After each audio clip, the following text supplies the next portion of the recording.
Welcome to Lesson 6 of the Intro to AI course. I'm Chris Rimbolt. This is Future Homeschool. And in the last class, we looked at some of the basics of online entrepreneurship. And in this class, I want to show you what it might look like when you're actually using artificial intelligence in your business or project. Now, this doesn't have to be a business for it to make sense. This could be a project. This could be something that is just something you're doing for fun. It doesn't have to make money for you to be getting value out of what we're going to be doing today. These are some things that I do pretty much every day in my business, and I know my wife does as well. She uses GPT in these ways, and it's been really helpful and really productive for us. If you're not using GPT in your online entrepreneurship, then either you're doing something so far outside of the normal course of things that AI isn't relevant, but that's very unlikely. More and more, it is very important to use GPT in what you're doing because it multiplies how much work you can get done in a specific amount of time. All right, so for this class, we're going to be simulating setting up an online business. Let's say, for example, that we love video games. I know I do. I love classic 90s and 2000s video games, especially the old ones on the old consoles and some old PC games too. That's a good example of something that I would basically talk about for free. And if there's something that you would talk about for free that is a place where advertisers will sponsor you, or people would buy products from you, or people would pay to listen to you, awesome. Because if you would do it for free, then you just have to do it until you have an audience, and then there will be people that want to come in and support you or buy from you. So for this, we're going to be doing video games. One thing that I do when I'm in the brainstorming stage of a project is I'll open up ChatGPT and just talk to about what I want to do. So I want to, here we go. I want to create a social media channel about classic video games, specifically 1990s and 2000s games. What are some things to know and some possible opportunities for this project? All right, so define your niche. A niche is a specific area of something, and they say, well, this is kind of broad, 90s and 2000s. It's a big range of genres and platforms. So do you want to talk about Nintendo or PlayStation? And I could go further and say PC or handheld, and specialize in a particular genre like RPGs or first-person shooters. And then content creation, it gives us some things that we should consider doing, like do we want to do gameplay footage? Are we doing reviews, top 10 lists, behind-the-scenes stuff, comparing with classic and modern games, interviewing developers. So this is already further than I had thought into this project, and this is why GPT is so useful, is when you're using it for a project, it will, if you use it like this, it will show you what you don't know that you don't know. Like there are certain things that I know I don't know, but there are also things that I don't know that I don't know, entirely new areas. So collaborating with others, this is advice that I see on all kinds of projects for starting anything on social media, is collaborating with people who have already built an audience and who are very much people that we would just be friends with in real life, and that way we can do something mutually beneficial with them. And this is a 10-point thing here. This is awesome. This is great. But what I want to know now is, now that we've done some brainstorming about the things that we will need to do, I want to start to talk about the strategy and timeline here. So let's brainstorm the timeline for creating. Let's say that we want to create something with just to start with 10,000 followers. And I know a lot of the normal instinct is to say, let's make something for like 1 million followers or 100,000 followers. Start with 10,000. That's a very achievable goal. You can get to 1,000 subscribers in like a month or two on TikTok or YouTube if you do it right. And from there, it can be an exponential growth if you keep doing it right. So let's brainstorm the timeline for creating a 10,000 follower account. Which platforms should we use?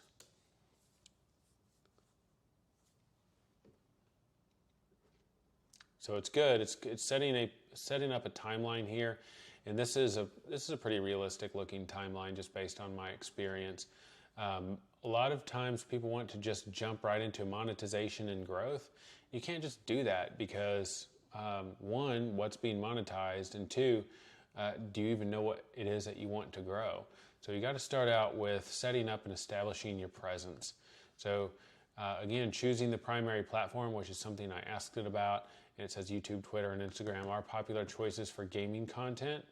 So create your channel and profile with a name. It has kind of month one laid out for us here. And remember when we were learning how to teach ourselves something with GPT, how we were zooming in, what we're going to do is I'm going to ask it to elaborate on month one.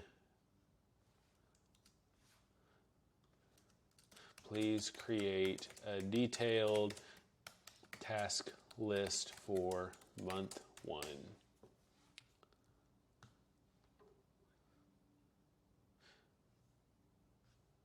Nice. Yeah, this is work that needs to be done. So you might not be setting up a video game channel. You might be selling a book or creating a t-shirt brand or all kinds of things. But this is the method that me and my wife use when we're thinking about a business or we actually want to build one. This is an age where you can have many businesses. You can make what we call a micro business, and it should be something that you enjoy and care about because, as you can see, it's quite a bit of consistent work. But you can build multiple things like this. Just once you do it once, you can do it again and again and again. So this is brainstorming and strategizing using GPT. We also had it help us outline the work to do. I'm going to ask it to zoom in one more time and show you just how useful it can be. Please create a detailed task list for the week one. Nice. So it has it broken up into days, and this is assuming that we went to work every day. Some of this stuff we might combine into 2 days if we don't want to work every single day of a week. So this tells you research you need to do. Good. Thinking about the demographics, features, and reach of each platform. There's different kinds of people on each platform. And then go in there and learn about, once you choose one, what the best practices and algos and community guidelines are for that thing. So that's pretty solid day one stuff. Then set up your channel and profile. Most people just jump right to this. It can be very helpful to consider the platform first. So again, GPT really helping us make sure we get it right the first time. With entrepreneurship and online businesses, a lot of failure happens because it was poorly planned, or the steps weren't done in the right order, or steps were missing. And that's something that GPT can really help us with, is those things we don't know that we don't know, it will show us so that we know to do them, and that will greatly increase our chances of actually building something that people enjoy and that is successful for us. But this was just brainstorming and strategizing, and then actually laying out the work needed to do for this project. We're going to zoom in as far as it goes. Please provide the detailed task list for day one, week one. just show you how far this goes. Awesome. Awesome. So this is what you do on day one. And you'll learn a lot from it. Very cool. And this is something that we didn't even really see mentioned in the bullet point up here. It doesn't say join the community that you want to be a part of. So identify the gaming communities, forums, or subreddits related to classic video games. So if you don't know what the community that you're going to serve wants, then you're going to struggle. But this is awesome. This turned out great, and I almost kind of want to start this now. It looks like a lot of fun, and I do love classic games. But that was using GPT for strategy. Now let's click new chat here. And what we're going to do with this one is we're going to assume that we already have a successful channel. Let's say that we follow those directions in the retro gaming project here, and it takes off, and let's say we're in like month 13 and we're monetized and we have our large follower count and we're having a great time. And what we need to do now is maybe we're running out of time between playing video games and running our communities, and we need some help writing community emails. One of the best ways to, still, email is old technology, y'all. Still, though, one of the best ways to build your business is to have an email list that people can subscribe to and a newsletter that you send out. It's so old school in today's world, but for some reason, email just still works. So we're going to have GPT write us an email. I'm going to say, please, we're going to go back to our other chat here, describe this business in a one paragraph, you'll see why here in a second, summary. Please describe this business in a one paragraph summary, assuming that it is at least a year old and highly successful.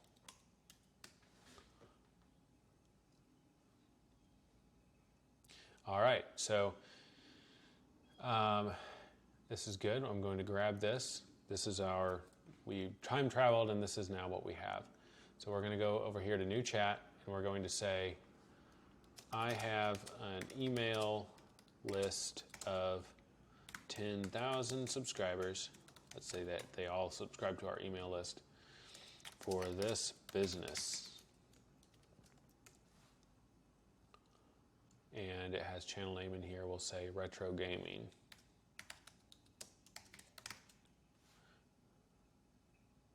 We have to replace that in a few places here. You'll see where we're going for this. And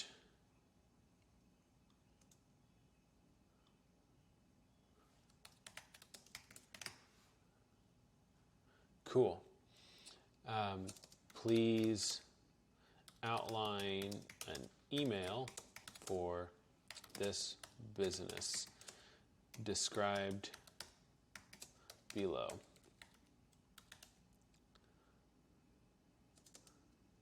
The email should feature relevant content for this audience. If you don't say that, it might just try to keep describing this business. There we go.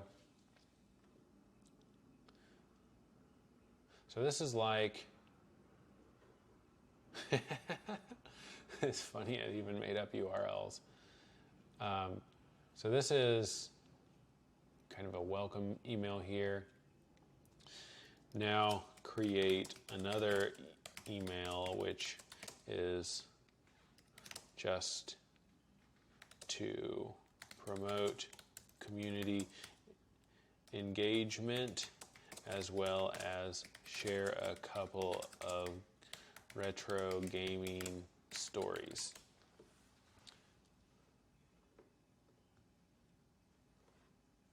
So this is actually inviting community engagement. And when you can get someone to engage with you, whether it's on your social media or on your email, and start to talk to them, then you really get a excellent connection to your community that you don't get if you don't get back and forth feedback. And one thing to know is that the algorithm loves that. If you can get people to reply to your email, post comments on things, if you say things that invite engagement, then your community will grow way faster. Just speaking from personal experience in all of my projects, that has been the case. So you may not be able to just copy and paste the emails from ChatGPT into your email list and send it out and expect any good results. In fact, you might get some unsubscribes because people will be able to tell that it's AI generated, or at least some people will, and some of it won't make sense. But at least with this, now you know some ideas for putting this into your email list. You know that you can have GPT help you come up with ideas to engage your community with stories, and then a specific day of the week they have a special thing they're doing, and monthly challenges, and then doing a virtual gaming night. These are all things that you may not have thought of on your own, and especially if you have like writer's block or you're out of creativity for the day, using GPT to draft emails is extremely instructive and helpful because it will think of things that you never thought of. Don't copy and paste the email unless you carefully proofread it and it actually matches everything. But this is a very good format for an email. This is an email format that I would read if it came to me in my inbox. So that's emailing. But I also want to show you, we're going to go back to this prompt that we grabbed here. We can grab this prompt here. And we're going to ask it to come up with social media posts, because posting on social media, it can be fun, but when you're doing it for a project like this, it can start to feel like work just because of the volume of posts that you need to do. So again, we can use ChatGPT for that. So we're going to grab this description here, and we're going to change it from email to social media following.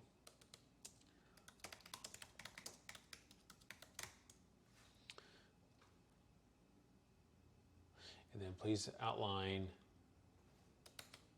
we're going to say it's on Instagram.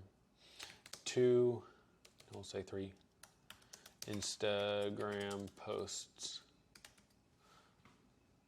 The post should feature relevant content for this audience. Cool. So I'm going to show you what I would do with this using Midjourney as well. Midjourney we saw in an earlier lesson, but people are increasingly using it for social media and their projects, and some of the results are good and some of them are pretty mid, but this is, let's say,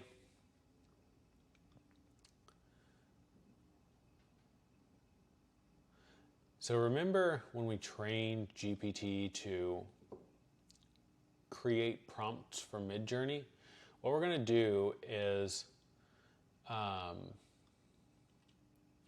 we're going to ask it to make the image for this.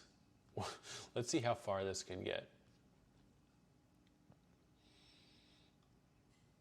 Is it this one? No. When you have the plus, sometimes your images or your chats can get a little bit lost. So I'm going to go back to this one and say, please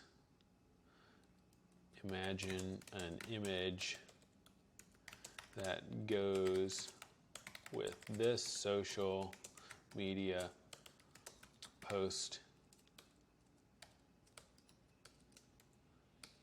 Let's see how this goes.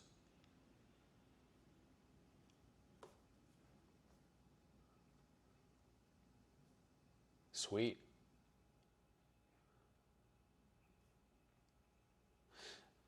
So we're going to grab this, and then we're going to put this into Midjourney.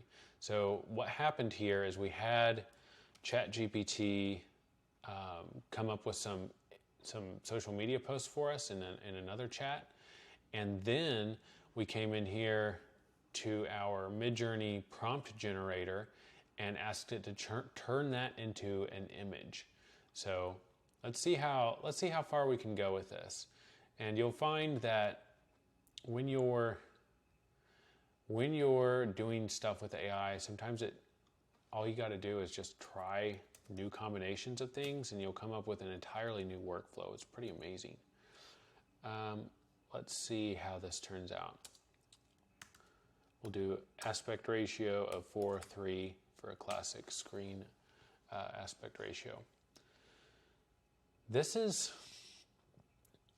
a pretty complex prompt. I'll be surprised if it turns out super good and Instagram postable, but this is a workflow that it'll be kind of okay now. It'll be pretty decent right now, but as time goes on, we're going to have this be like a normal AI workflow where we have AI generate post ideas, and then we take those post ideas to image generators.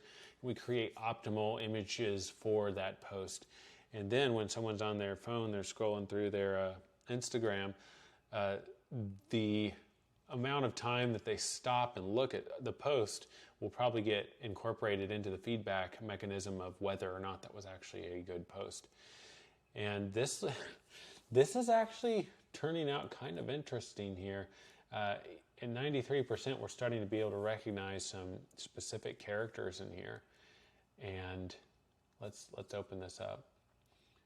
This actually, some of these would actually make sense to put into a social media post. This looks like some classic Nintendo art. I mean, there's some issues with it, like Mario looks super weird in some of these, and some of it just doesn't make any sense. But this is amazing that it's able to do this at all.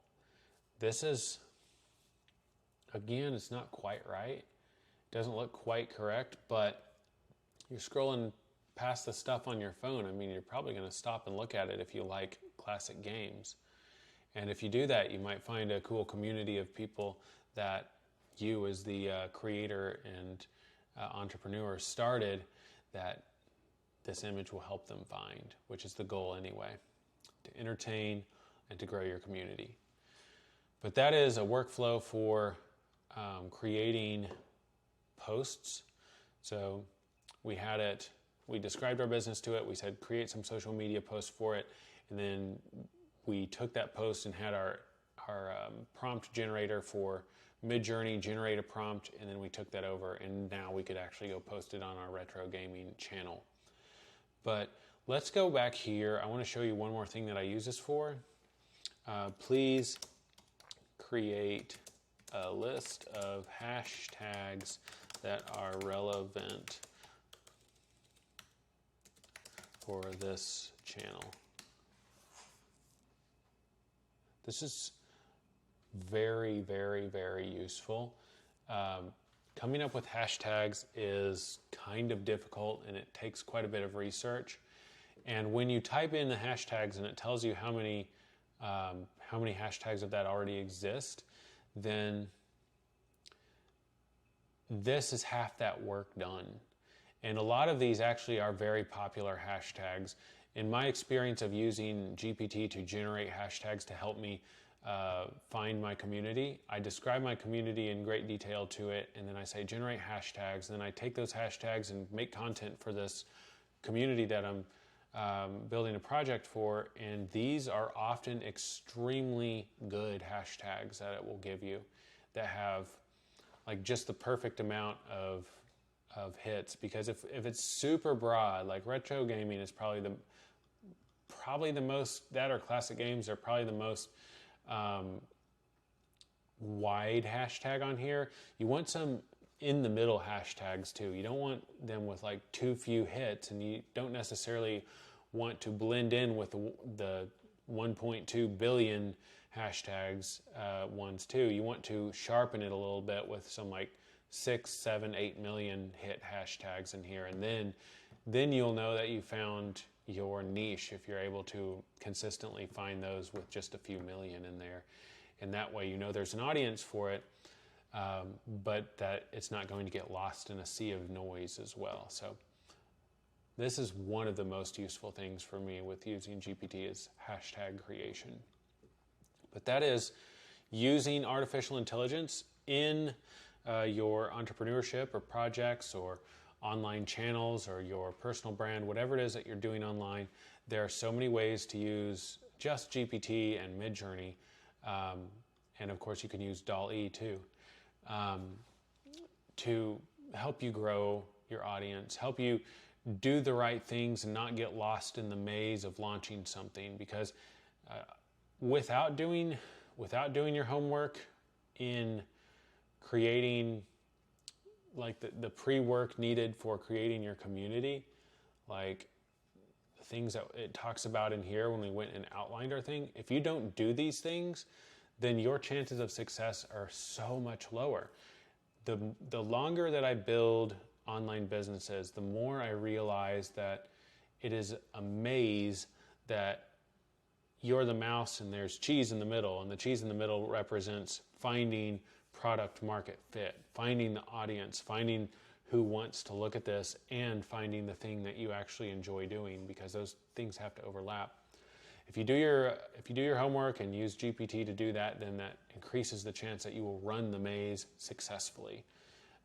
Very, very, very, very, very big advantage when you're making a project to use GPT.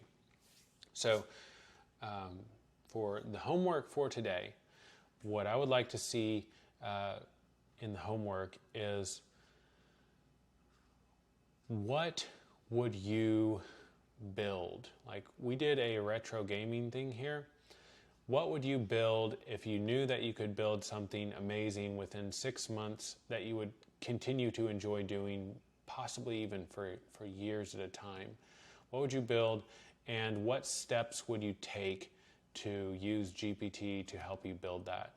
So that's 2 paragraphs at least, the thing that you want to build and why, and 2, how would you use GPT to help you with creating this thing? So not too difficult homework. I look forward to reading those and providing feedback. Thank you so much for coming to this lesson. I'm Chris Rimbolt. This is Future Homeschool, and this has been Lesson 6, Using AI in a Business for Images, Writing, Strategy, and Brainstorming. Thanks for coming. Love y'all.